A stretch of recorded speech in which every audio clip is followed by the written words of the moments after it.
All right, so this will be the last video for the 1920s. And again, we've talked about the Red Scare, we've talked about the Jazz Age, we talked about the Great Migration, we've talked about just cultural explosion, the radio and movies now coming onto the scene for the first time. So, also, Tin Pan Alley was a musical movement that occurred in New York City at the same time as the Harlem Renaissance and refers to a place in Manhattan and the group of writers and publishers that work there. This is true, and this is big because Tin Pan Alley and the Harlem Renaissance are going to merge together, and we're going to see some unique sounds as a result of it.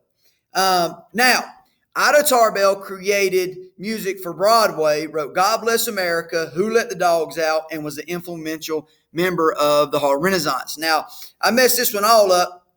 This one is actually a guy by the name of Irving Berlin, who wrote "God Bless America." Also, I'm dreaming of a white Christmas, and was an influential member to Tin Pan Alley. So, when we look at the Harlem Renaissance, we say Langston Hughes. When we say Tin Pan Alley, we say Irving Berlin.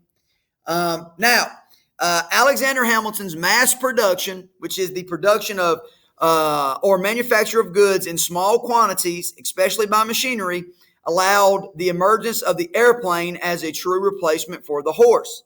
This, of course, is false. Okay, except the horse part. Okay, Henry Ford's mass production, and again, mass production is the production of manufacture of goods in large quantities. So if I can produce it massively over and over again, this is going to cause the price of the product to drop, meaning more people are going to be able to afford cars.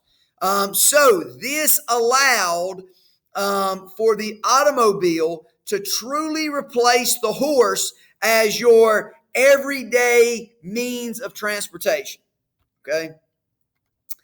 Now, of course, like we just said, mass production of the automobile made cars more affordable, increased construction of highways and bridges, and gave children a level of independence never before available. This, of course, is 100% true.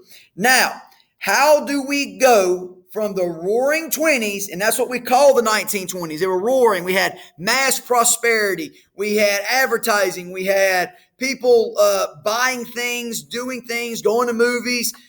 We have this cultural explosion, going to dance, all this during the 1920s. How does that lead to the Great Depression? We will get to that later. And always remember to smile because it is